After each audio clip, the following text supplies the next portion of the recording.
요나서는 선지서입니다. 구약의 선지서인데요. 또 특별한 내용들을 좀 갖고 있어요.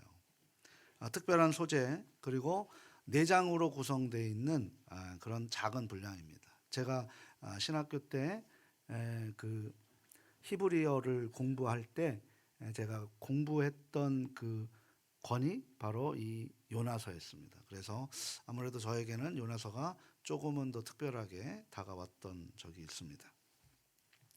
하나님의 말씀, 그런데 이 특별한 소재 이야기를 담고 있는데요. 이 선지자라고 하면 하나님의 말씀을 듣고 하나님의 말씀을 행해야 되는 사람인데, 요나서를 보게 되면 하나님의 말씀을 듣는 것 같지가 않습니다.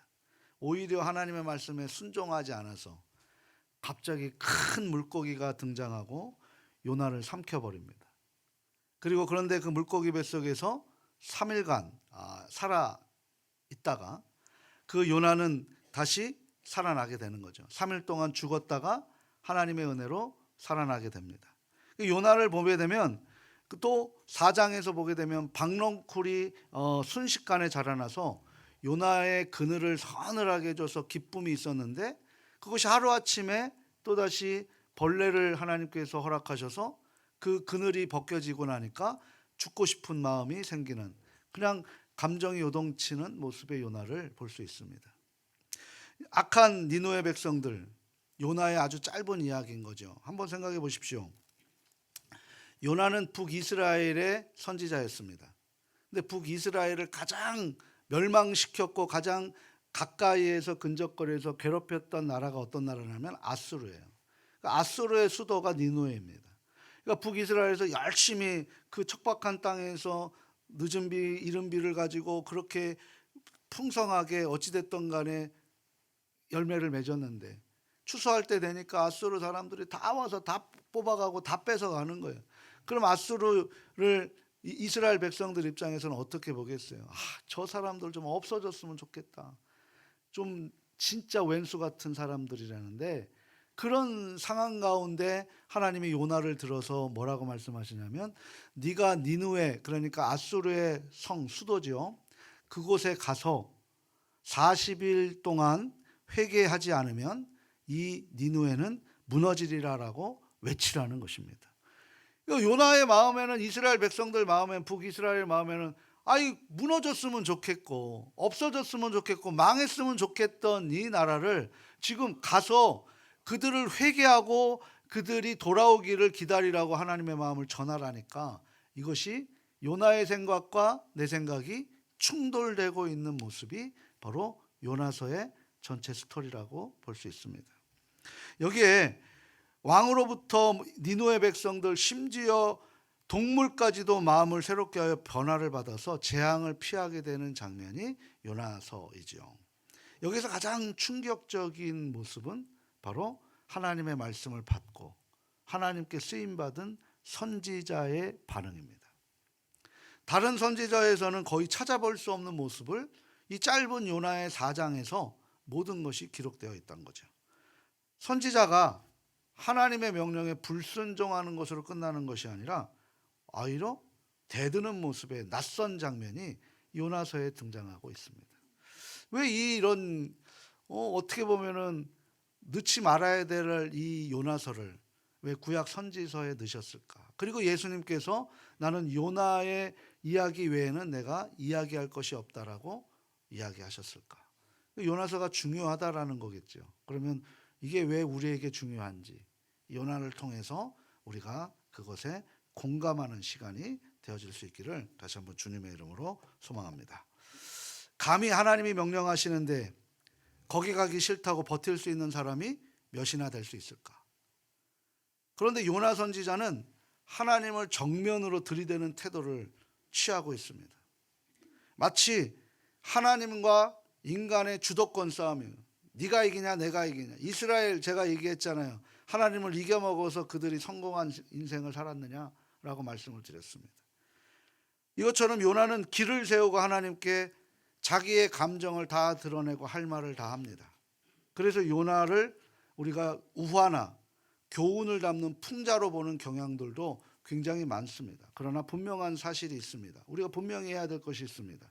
우리는 이 요나서는 실제 역사 가운데 일어난 일로 우리가 받아들여야만 이것이 하나님의 말씀이 되는 줄 믿으시길 바랍니다.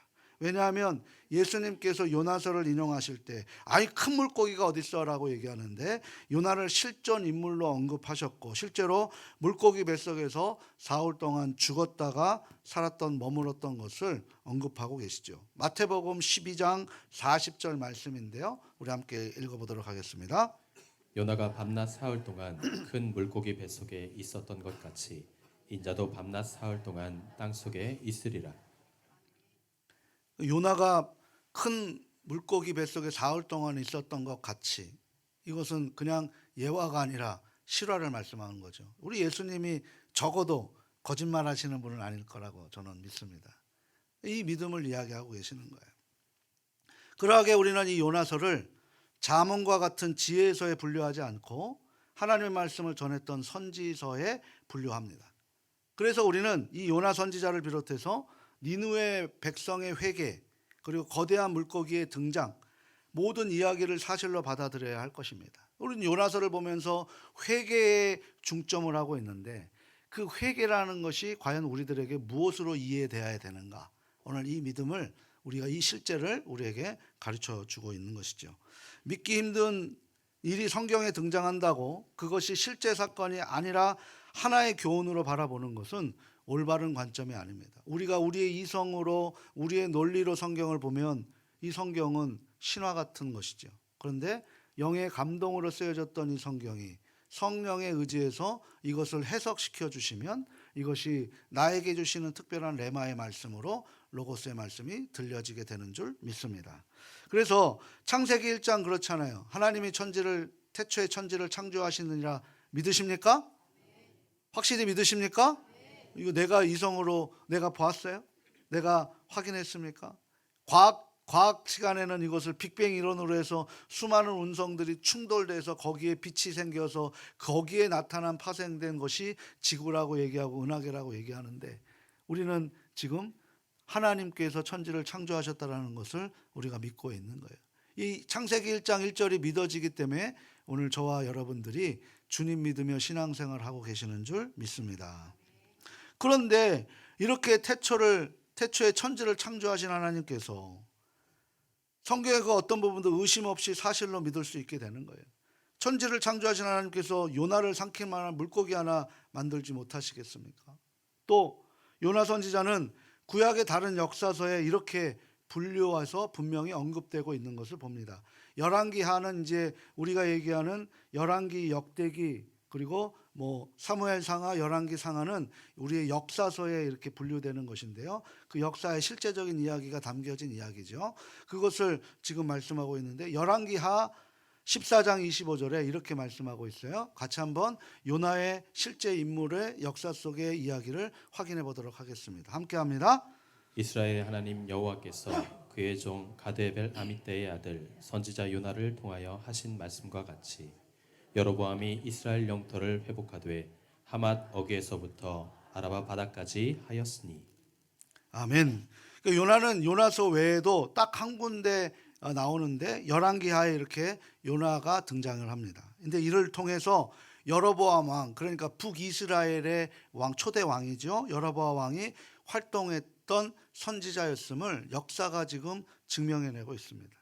요나가 예언한 것이 있는데 그것은 여로보암 왕의 영토가 하맛 어귀에서부터 아라바까지 확장되었다라는 거예요. 그러니까 요나를 통해서 여로보암 북이스라엘이 확장되었다. 그러니까 요나는 하나님 앞에 쓰임 받았던 그렇게 일꾼이었다라는 사실을 역사가 증언해내고 있습니다. 실제로 역사적으로 여로보암 2세 때 이스라엘 위에 언급한 영토가 거기까지 확보되었던 것을 증명하고 있죠. 이런 걸 보게 되면 하나님께서 요나를 사용하셨던 진짜 선지자가 바로 요나 선지자라고 볼 수 있습니다. 자, 이런 것을 염두에 두시고 오늘 우리가 이 말씀을 같이 함께 나누려고 하는데요. 오늘 본문의 본을 통해서 요나는 어떻게 하나님 앞에 이럴 수 있는가?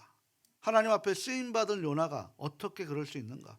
구원받은 우리가 어떻게 그럴 수 있는가? 오늘 저와 여러분 모두가 요나가 되어서 오늘 이 말씀이 나에게 주시는 말씀, 하나님의 말씀을 들려주실 수 있기를 주님의 이름으로 소망합니다. 요나 선지자의 모습은 어떻게 이렇게 할 수 있나라는 생각이 들 정도로 하나님 앞에 해서는 안 되는 말, 또 하면은 불필요한 말들을 소위 막말을 하고 있는 모습을 오늘 요나서 이 짧은 4장을 통해서 계속 이어지고 있습니다. 특별히 오늘 본문 1절에서 3절을 보게 되면 요나가 하나님 앞에 얼마나 날카롭게 반응하고 있는지를 지금 보여주고 있습니다. 지금 요나는 하나님께 굉장히 화가 나 있습니다. 왜냐하면 본문 3장에서 악한 니느웨 백성들이, 우리를 괴롭히는 니느웨 백성들이 왕에서부터 백성, 심지어 동물에 이르기까지 다 회개하는 것을 바라지 않았기 때문인 거죠. 요나의 생각이 있었어요. 하나님, 이들을 심판해 주세요. 이들은 이 땅에 없어져야 될 존재들입니다라고 하는 것이 요나의 기도 제목이었다면, 하나님은 네가 가서 그곳에 회개할 수 있는 기회를 주어라 라고 하나님께서 말씀하고 있는 거예요. 지금 이사야 55장에 일이 벌어지고 있습니다. 내 생각과 하나님의 생각이 충돌하고 있는 장면이 오늘 본문이라고 할 수 있습니다. 가족 여러분, 회개를 한 다음에 우리는 어떤 일이 벌어질까요? 우리는 회개를 했어요. 분명히 요나도 물고기 뱃속에서 회개했습니다. 그런데 회개를 하게 되면 어떤 일이 벌어질 수 있을까요? 회개를 하면 우리가 지난 시간에 내 자신을 본다고 그랬어요. 나를 하나님 앞에 볼 수 있도록 만들어 나를 거울 삼아 볼 수 있게 됐다는 거예요. 그때 내 모습이 하나님 앞에 부족한 모습이구나 라는 것을 알고 하나님의 마음을 알게 되는 것이 회개입니다. 하나님의 마음을 알게 되면 용서라는 것, 긍휼이라는 것, 자비라는 것이 우리 안에서도 가능하게 된다는 거예요. 그래서 회개입니다.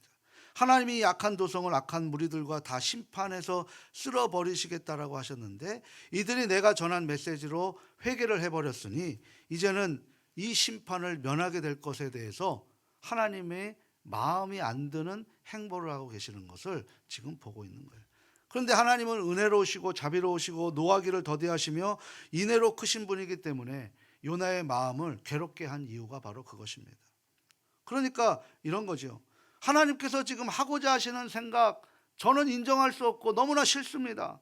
왜냐하면 요나의 마음에는 저 나쁜 니느웨 백성들, 나쁜 사람 중에 가장 나쁜 사람인데 이런 사람들까지 회개하고 용서해 주시는 것 용납이 되지 않습니다. 주님, 그냥 심판하십시오. 하나님이 심판해버려서 이 땅에서 없어버렸으면 좋겠습니다. 저 사람 정말 없어지면 좋겠다. 내 곁에 있으면 없어지면 좋겠다라고 하는 사람들의 모습이 바로 요나의 하나님 앞에 선을 넘는 발언들이라고 할 수 있는 거예요.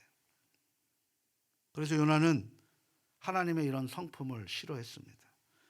그리고 이런 일을 나를 보내는 것 딱 마음에 들지 않았어요. 그래서 아니, 이럴 거면 왜 나를 보내셨냐? 말 잘 듣는 선지자를 보내시지. 왜 저 같은 선지자를 보내십니까? 왜 나 같은 사람을 쓰십니까? 정말 믿음 좋고 말 잘 듣고 하는 사람 쓰지. 왜 부족한 나를 쓰십니까? 라고 하는 요나의 모습이 우리의 모습이라고 할 수 있는 거죠. 오늘 본문에서 1절 보게 되면 요나는 평정심을 잃어버렸습니다. 그는 이 상황이 매우 싫어하고 화를 참지 못하는 거예요. 하나님께 화를 내는 선지자가 있을까요? 요나는 자신의 뜻에 맞지 않으면 현실을 받아들이지 못하는 그런 태도를 취했습니다. 그런데도 하나님께서는 그를 쓰십니다. 이게 이상합니다.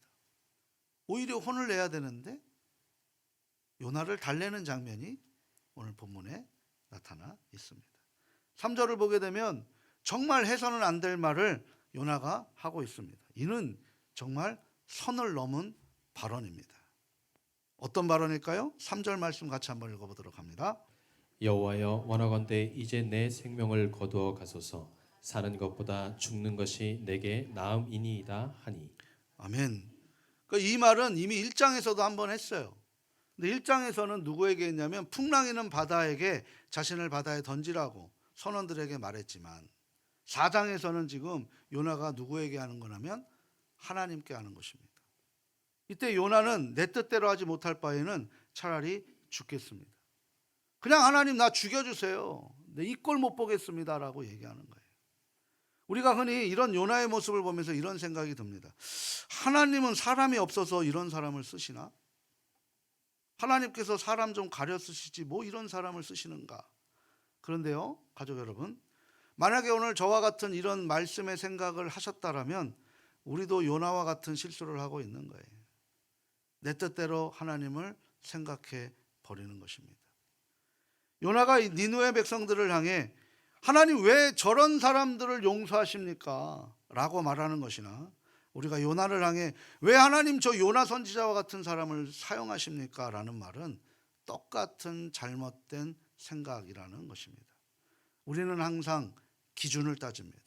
근데 그 기준이 다 주관적인 기준이에요. 자기의 기준이 있어요. 그리고 그 기준 안에 자격도 따집니다. 그런데 하나님은 자격을 따지지 않고 사용하십니다. 저도 분명히 자격을 따졌다라면 이 자리에서 하나님의 말씀을 전할 수 없는 그런 사람이었을 것입니다. 이렇게 하나님께서 주신 기준이 아니라 다 자기 기준에 따라 평가하고 따진다는 사실입니다. 그런데 요나서는 우리에게 하나님의 기준이 이것이다라고 우리에게 말씀해 주고 계시는 거예요. 우리에게 익숙한 내 기준을 버리고 하나님의 기준을 가질 것을 지금 말씀해 주고 교훈해 주고 계십니다. 그리고 하나님은 그렇게 자신에게조차도 대들고 있는 요나를 징벌하시고 훈계하시지 않으시고 용납하시고 용서하실 뿐만 아니라 그를 다루고 계시는 하나님의 넓은 사랑을 우리에게 보여주고 있는 거예요. 소위 성질만 내는 요나, 나를 품으십니다. 요나 뭡니까? 요나, 나입니다. 나요. 요나 거꾸로 하면 뭐예요? 나요. 성질만 내는 나를 이해하시고 품으시는 거예요. 왜냐하면 하나님은 우리의 마음을 너무나 잘 알고 있기 때문입니다. 얼마나 연약한 존재인지, 얼마나 자기중심적인 존재인지 너무나도 잘 알고 있기 때문에 하나님은 이런 선지자 나요 라는 모습을 당황하지도 않으시고 조금씩 그 문제를 나와 함께 풀어가시는 거예요. 오늘 성경을 보시면 니느웨 백성들에게 용서하시는 하나님의 일반적인 사랑과, 그리고 누가복음 15장의 큰아들, 그리고 하나님의 쓰임받은 요나를 함께 품어가시는 하나님의 이 멀티플레이적인 그런 하나님의 이 사랑을 우리가 볼 수 있다는 거예요. 요나에게 딱 한마디로 말씀하십니다. 정신없어 흥분하고 있는 요나에게 이렇게 말씀하고 있는 말씀이 4절 말씀인데요. 같이 한번 읽어보도록 합니다. 여호와께서 이르시되 내가 성내는 것이 옳으냐 하시니라. 아멘. 정말 중요한 말씀이거든요. 네 말이 정말 옳으냐? 옳지 않다라는 거예요. 너는 너의 기준을 가지고 모든 사람을 판단하는 것, 그게 옳다고 생각하느냐? 하나님이 지금 묻고 계시는 거예요. 근데 요나가 어떻게 하십니까? 요나가 어떻게 하나요? 아, 잘못했습니다가 아니라 요나가 그 이후에 5절에서 하는 말이 정말 이거는 과간입니다.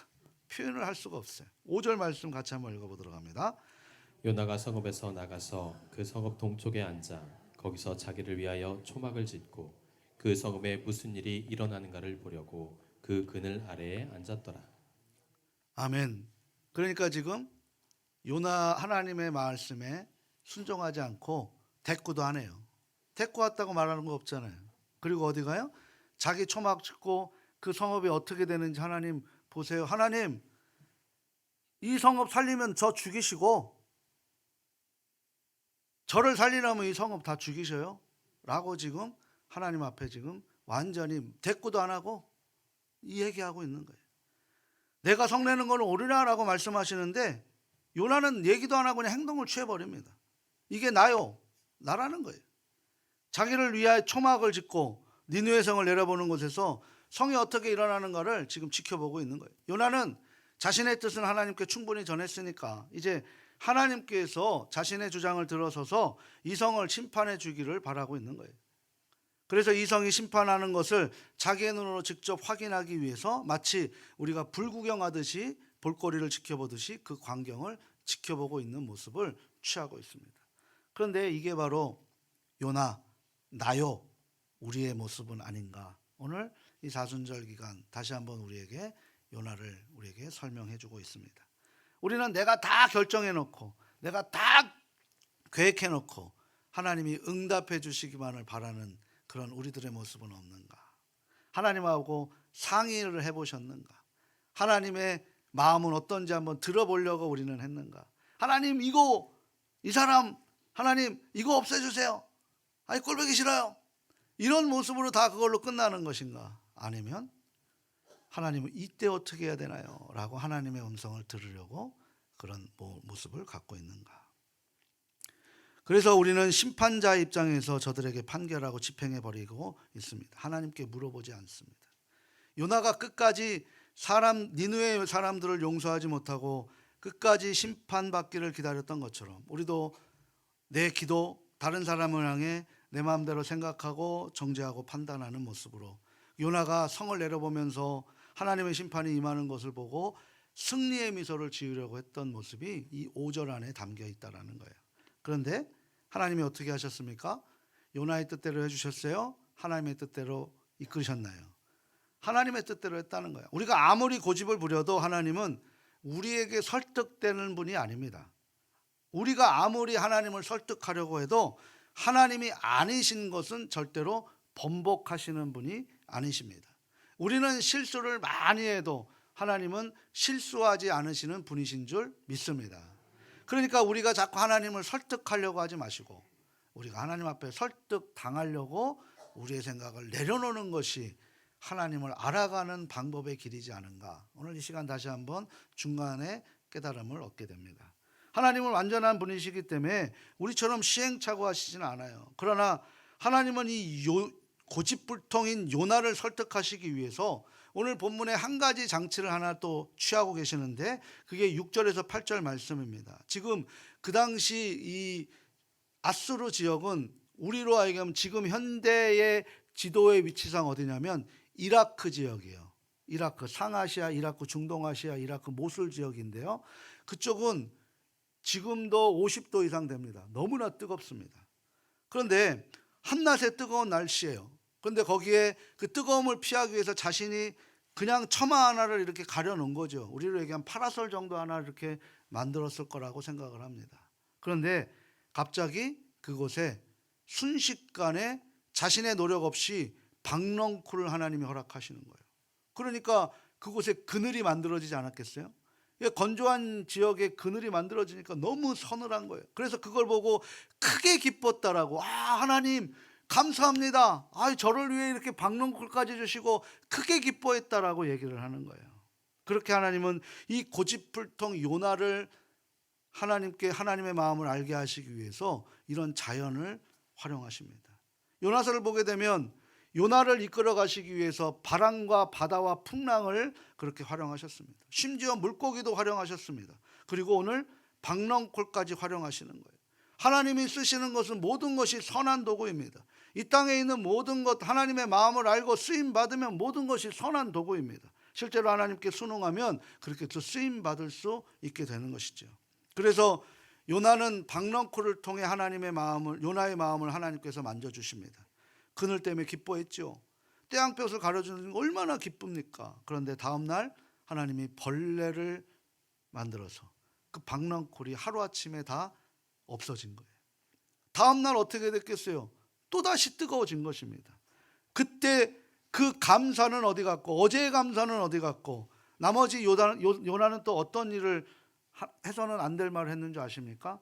이렇게 사느니 죽는 것보다 이게 사는 것보다 죽는 게 낫습니다. 차라리 죽겠습니다라고 그렇게 이야기합니다.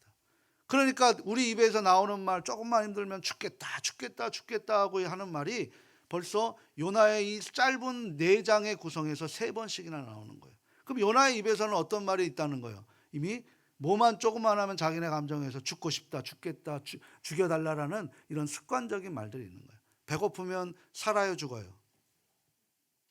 그럼 죽는 거예요. 배부르면은 삽니까, 죽습니까? 배불러도 죽지요. 그러니까 우리는 어차피 죽어가는 존재예요. 근데 뭘 자꾸 죽으려고 몸부림치세요. 때가 되면 하나님이 불러가셔요.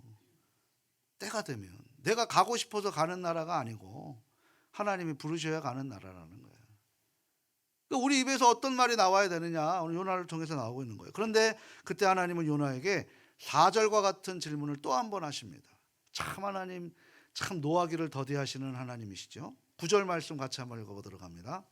하나님이 요나에게 이르시되 내가 이 박농쿨로 말미암아 성내는 것이 어찌 옳으냐 하시니 그가 대답하되 내가 성내어 죽기까지 할지라도 옳으니이다 하니라.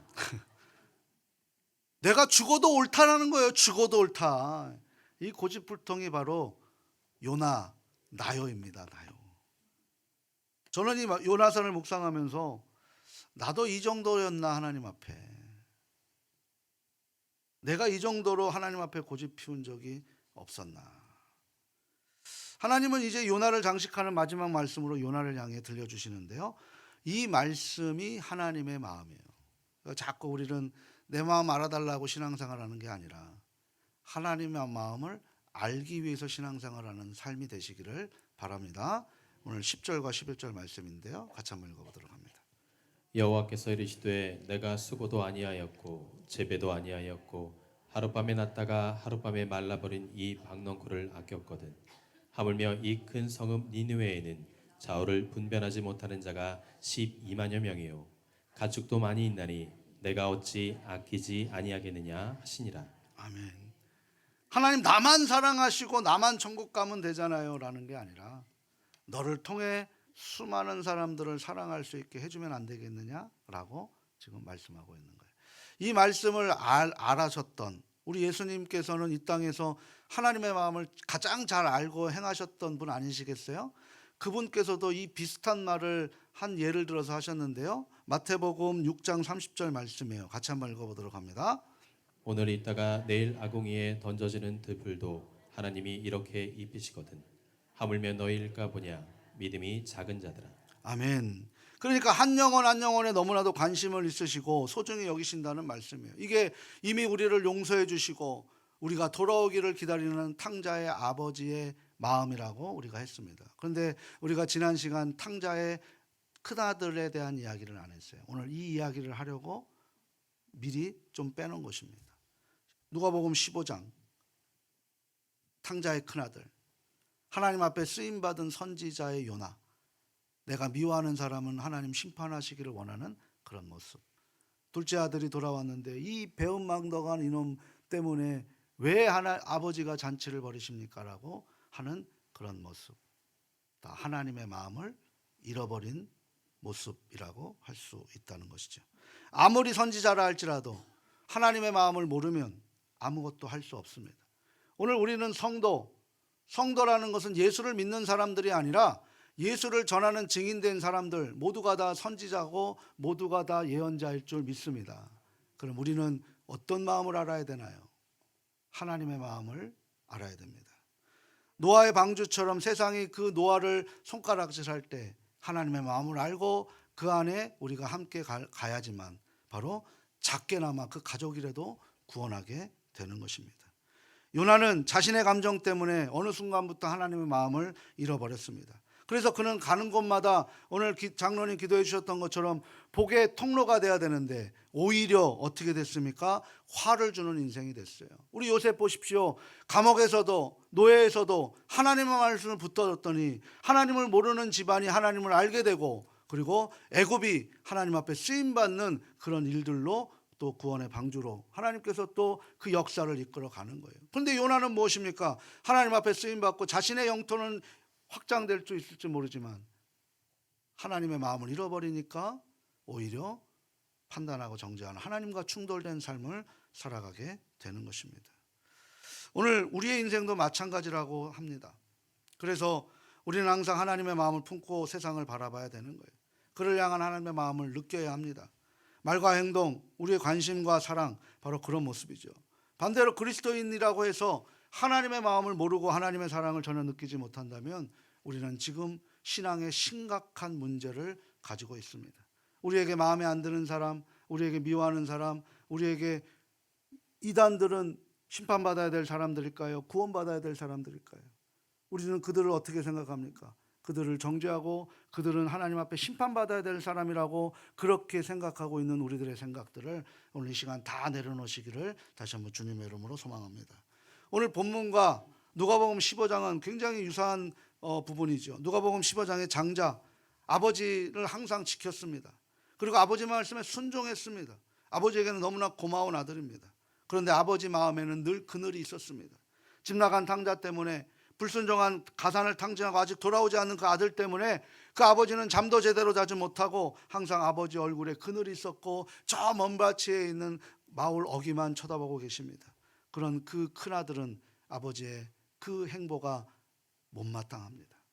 내가 이렇게 잘하는데 차라리 나를 바라보시고 위로받으시면 되지, 왜 그 말도 안 되는 자식도 아닌 그놈을 그렇게 바라보시고 아파하시고 항상 살아가는 것일까? 라고 못마땅해 하는 거예요. 그런데 어느 날 갑자기 동생이 돌아왔습니다. 그것도 거짓골로 돌아왔습니다. 그런데 자신은 열심히 집안에서 밭에 나가서 일을 하고 집에 돌아오는데 막 잔치가 벌어지는 소리가 들리는 거예요. 순간 큰아들은 분노가 치밀어 오릅니다. 큰아들은 지금까지 참고 있었지 아버지의 마음을 알고 있었던 것이 아닙니다. 왜 저 자격도 없고 저 자식만도 아닌 저 거지 모습을 하고 있는 저 우리 집안을 욕되게 하는 저놈을 아들로 받아주고 있고 그것을 또 넘어서 심지어 잔치까지 벌이고 있느냐라고 이해가 안 되는 거예요. 그게 누가복음 15장 28절 29절 말씀인데요. 같이 한번 읽어보도록 합니다. 그가 노하여 들어가고자 하지 아니하거늘 아버지가 나와서 고난데 아버지께 대답하여 이르되 내가 여러 해 아버지를 섬겨 명을 어김이 없거늘 내게는 염소 새끼라도 주어 나와 내 벗으로 즐기게 하신 일이 없더니. 아멘. 이것을 좋게 얘기했을까요? 큰아들이 좋게 얘기했을까요? 그러지 않다는 거예요. 이 누가복음 15장의 큰아들이 바로 요나 선지자가 하나님 앞에 성질 내면 하는 내용이에요. 하나님의 선민인 이스라엘 백성들을 괴롭히는 저 사람들에게 왜 신경을 쓰십니까? 굳이 자격도 없고 저 죽어 마땅한 니느웨 백성들에게 관심 갖지 마시고 오히려 우리들을 더 관심 가져 달라고 라고 지금 하소연하고 있는 모습입니다. 그때 하나님의 대답이 바로 요나서 4장 11절이고 그리고 탕자의 아버지 큰아들에게 했던 마지막 말이 바로 누가복음 15장 31절과 32절입니다. 같이 한번 읽어보도록 합니다. 하물며 이 큰 성읍 니느웨에는 좌우를 분별하지 못하는 자가 12만여 명이요 가축도 많이 있나니 내가 어찌 아끼지 아니하겠느냐 하시니라. 아멘. 누가복음 15장 31절 32절입니다.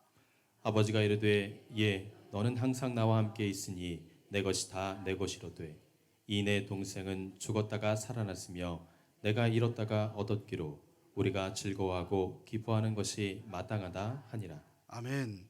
큰아들은 아버지의 말을 잘 듣는 장남이었어요. 둘째 아들은 소위 얘기해서 개차반이었습니다. 몇 년째 소식이 끊어졌다고 생각해 보십시오. 만약에 우리가 그 탕자의 아버지였다면 아픈 손가락은 손가락이 아닌가요? 내가 버린다고 해서 버려지는 자녀입니까? 자기도 모르게 결혼을 하고 자식을 낳아 보니까 이제 나중에 아버지의 마음을 알게 되는 거예요. 그래서 아버지 몰래 이제 동생을 수소문합니다. 결국 찾았는데 동생은 밑바닥 인생에서 떨어져 죽기 직전에 이 큰형을 만나는 거예요. 형은 아버지의 마음을 생각하게 되니까 너무 마음이 아파서 동생을 용서하고 그를 집에 데려다가 아버지 보기 전에 이를 회복시켜 놓고 괜찮은 상태가 될 때 아버지에게 데려갑니다. 가족 여러분, 이런 장자의 모습이 하나님의 마음을 아는 멋진 모습인 줄 믿으시길 바랍니다. 그저 우리의 생각이 아니라 아버지의 마음을 아는 그런 모습. 오늘도 우리를 향해 당신의 마음을 부어주기를 원합니다. 오늘 이 요나선을 통해서 회개라는 주제를 통해서 우리가 가장 받들어야 될 것은 뭐냐면 바로 아버지의 마음, 하나님의 마음을 우리가 알고 살아가느냐입니다. 사랑하고 소중하고 존경하는 가족 여러분, 우리가 잃어버린 영혼을 향한 하나님의 마음을 알고 계십니까? 혹시 요나 선지자처럼 자신의 기준을 가지고 판단하고 또 정죄하고 있지는 않은가? 내가 마음에 들지 않는 그 사람도 하나님의 구원이 필요한 영혼이라고 오늘 이 시간 주님의 말씀에 동의하십니까?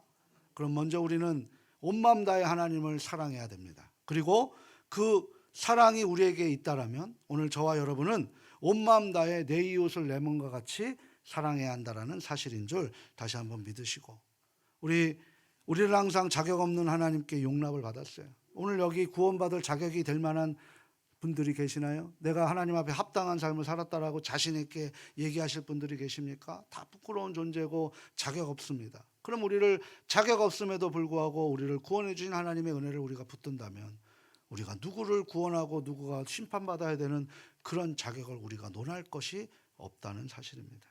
바로 장자가 차자를 바라보는 시선이 아니라 바로 아버지의 마음을 아는 그런 마음으로 바로 우리 니누의 백성들과 동생을 바라보는 마음으로 살아가셔서 오늘도 하나님과 함께 동행하는 행복한 사순절 기간, 그리고 하나님의 마음을 붙들고 하나님 끝에 쓰임받는 귀하고 복된 일꾼으로서 그 인생을 살아가시기를 주님의 이름으로 축원합니다.